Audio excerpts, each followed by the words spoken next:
Galera, eu queria dizer que estamos fudidos. Esse foi um daqueles capítulos que a gente fica o dia inteiro tentando entender, roteirizando, e parece que não chega numa conclusão nunca.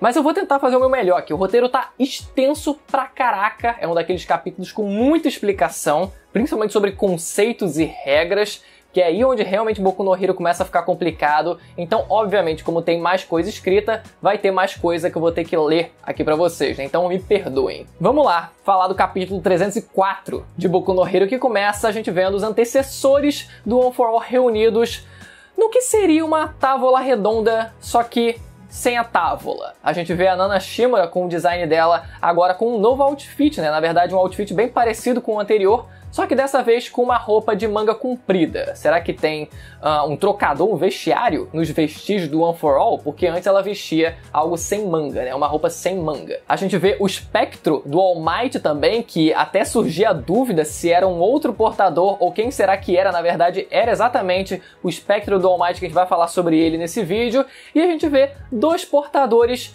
lá no cantinho virados para a parede. Fica muito claro, a referência é muito clara, parece muito quando alguém tá de castigo na sala de aula e tem que ficar virado para a parede, sabe? Já viram o Pica-Pau? Quando o Pica-Pau ele tem que ficar de castigo virado para a parede?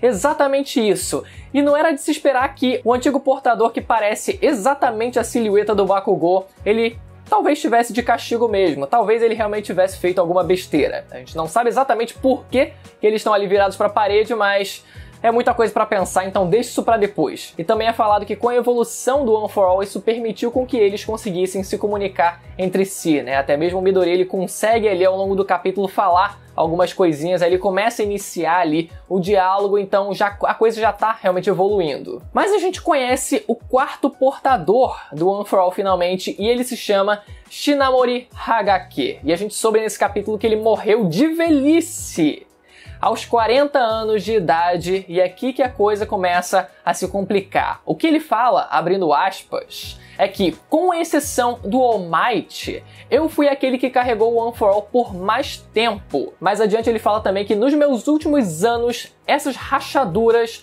apareceram no meu corpo, né? E ele aponta pro rosto dele. Era algo que a gente não sabia o que era exatamente, mas que me lembrou muito o Shigaraki, quando ele estava lutando contra o Midori e o próprio Endeavor também, e a gente via aquelas rachaduras no rosto, pelo corpo dele também, né? Então, talvez tenha alguma semelhança no fato dos dois não estarem suportando as habilidades. E ele conclui dizendo que possuir várias individualidades consumiu a minha própria vida. E depois ele fala que o All Might, o caso do All Might, ele foi uma exceção, que viveu mais tempo do que ele com One for All e não morreu de velhice precoce, porque inicialmente ele não tinha uma individualidade. E depois é explicada a regra das taças pra gente. Mas antes da gente falar sobre essa regra das taças, vamos aqui responder a pergunta que foi: como exatamente a sombra do All Might ela aparece nos vestígios e como os seus conhecimentos são passados para os antepassados? É explicado pra gente que somente o All Might absorveu o One for All como uma parte real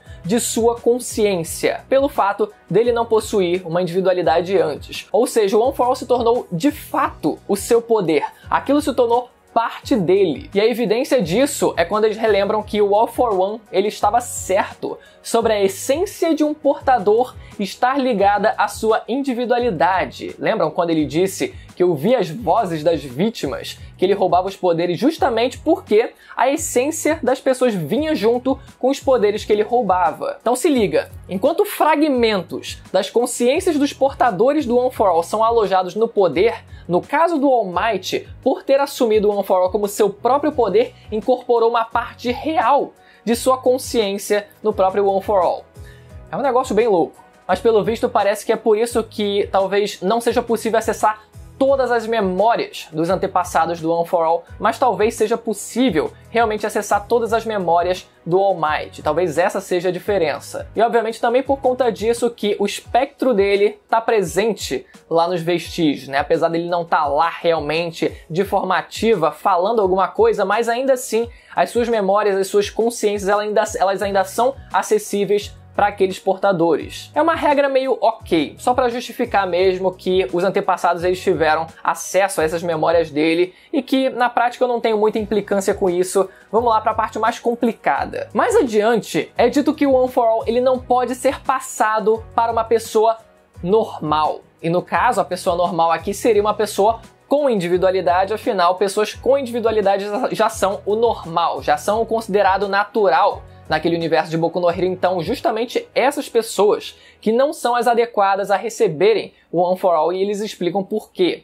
Aqueles que nascem com uma individualidade já têm uma taça metafórica cheia aqui, ó. Vou usar a garrafa como exemplo aqui, né, já que tô aqui com ela. E adicionar o One for All a esse corpo, ou seja, a essa garrafa aqui, por exemplo, faz isso rachar e derramar, levando ao que aconteceu com o quarto portador. E que por isso, aqueles sem individualidade têm mais capacidade para herdar o One for All. Mas óbvio que com a evolução das individualidades e a presença cada vez mais frequente dessas individualidades nas próximas gerações, tanto que na própria geração do Midoriya já era difícil ver alguém como ele que não tinha habilidade, que acabou sofrendo bullying. Por conta disso, é dito que, como a cada geração, pessoas sem individualidade se tornam cada vez mais raras, isso significa que os candidatos a herdeiros são cada vez mais limitados, e que o All Might e o Midoriya foram como um milagre, e talvez o Midoriya ele seja o último portador do One for All. Esse foi um baque enorme para esse capítulo, com a inserção desse conceito, dessa nova regra das taças, e que realmente ele sendo o último portador, galera, dá pra gente fazer uma viagem enorme sobre isso, mas não é nem esse muito o ponto que eu quero abordar. Eu quero mais falar exatamente sobre essa regra das taças, que, meu amigo, só de eu ter rodado o feed aqui do meu roteiro, já deu pra ver que tem coisa pra cacete. Vambora! Algumas reflexões que eu queria fazer sobre essa regra das taças para a gente tentar entender por completo, talvez por completo, a definição dela. Vamos lá. Relembrando algumas coisas que foi dito aqui no capítulo. O quarto portador, ele teve a vida dele drenada por já ter uma individualidade antes. Mas o Midoriya, ele não vai sofrer pelo fato dele não ter tido uma individualidade antes, não ter nascido com uma individualidade antes, a não ser que vocês considerem, né, aquela teoria de que roubaram a individualidade inicial dele. Enfim, ignorem. Ou seja, o quarto portador, se liguem só a confusão aqui. O quarto portador, que armazenou 4 poderes no total, vai sofrer com a velhice precoce. Mas o Midoriya, que armazenou 7 poderes, faltou dedo aqui, não vai. Só porque ele não tem uma individualidade antes? Peraí, mas ele tem muito mais individualidade? Não seria intuitivo a gente crer que no caso dele, mesmo que ele não tenha uma individualidade antes, pelo fato de terem se somado várias outras habilidades depois, ao longo das gerações, ele não sofrer com isso ainda mais do que o quarto portador? Essa é a pergunta que eu faço. Mas vamos seguir o raciocínio aqui. Vocês podem dizer o seguinte: mas Bruno, os poderes só foram despertados na vez do Midoriya. O quarto portador, ele não tinha acesso a esses poderes. E eu digo, tá bom. Tudo bem, então isso pode significar que o consumo de vida, ou seja, a velhice precoce, ela não depende da soma dessas habilidades. É estranho, porque lá no começo do capítulo, o quarto portador ele fala que possuir várias individualidades consumiu a minha própria vida.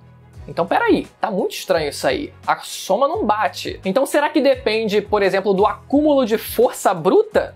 Que a princípio era algo que todos podiam usar, todos os portadores poderiam usar, que era simplesmente aquele acúmulo básico de força bruta que a gente viu com o All Might, principalmente agora com Midoriya. Mas enfim, talvez a gente não tenha como saber exatamente ainda se o One for All ele consome cada vez mais a vida do portador conforme as gerações passam. Porque, como foi dito, com exceção do quarto portador e do All Might, todos os outros morreram cedo em batalha. Então não dá pra fazer um comparativo. Se o All Might, por exemplo, se ele tivesse uma habilidade, se ele morreria antes do que o quarto portador, não dá pra saber. Então, apesar de parecer contraintuitivo, pelo menos pra mim, para essa regra fazer sentido dentro da própria proposta dela, o One for All não pode levar em conta o acúmulo de individualidades ao longo das gerações, para não cair na comparação que eu fiz do Midoriya com o quarto portador, onde o quarto tem a vida drenada só com 4 habilidades e menos força bruta acumulada, mas o Midoriya com 7 habilidades e mais força física acumulada não vai sofrer nada. E mais uma vez, isso entra em contradição com o que o quarto portador no começo falou, né? Que ele teve a vida dele consumida por conta do acúmulo de habilidades. Tem que ser sempre um poder que vai consumir a vida do portador independente da soma total de poderes, que não parece que é o caso. Mas eu tô deixando aqui, tentando passar da forma mais didática possível, porque eu não acho que essa discussão, não tô querendo encerrar a discussão. Pode ser que alguém venha com uma explicação melhor e eu quero que surja uma explicação melhor para todo esse conceito que foi inserido agora nesse capítulo, porque não me parece que fez tanto sentido assim. Mas para fechar o capítulo, a Nana, na última página, ela pergunta se ele vai ser capaz de matar o Shigaraki. Isso é muito claro, né? A pergunta dela faz total sentido, já que, pelo fato do Midoriya muito provavelmente ser o último portador do One for All dessa geração e não ter mais nenhum outro, o problema ele não pode ser passado mais adiante. Ele tem que ser resolvido agora. É por isso que, por mais que doa nela falar isso, ela realmente precisa saber se o Midoriya ele consegue fazer isso. A gente já viu no final do último arco a vontade dele de querer salvar o Shigaraki, então eu tô querendo saber qual vai ser a resposta dele, né? Talvez até a Nana se emocione com a resposta dele, mas se ele realmente conseguir falar isso pra ela, mas vai ser bonito, né? Mas o fato é um peso agora muito maior nas costas do Midoriya, por ele ser muito provavelmente o último portador do One for All, o último avatar, como eu fiz a comparação quando lançou o capítulo, mas essas regras que foram inseridas agora é com vocês agora. Eu espero ter feito o meu melhor para expor aqui a minha visão do que eu achei sobre isso, mas se vocês tiverem alguma coisa a acrescentar, por favor, comentem. Lembrando, galera, se você não for inscrito, toda semana praticamente tem vídeo de Boku no Hero aqui no canal, então não deixe de se inscrever e ativar o sininho para receber as notificações dos próximos vídeos, beleza, galera? Até a próxima, tchau!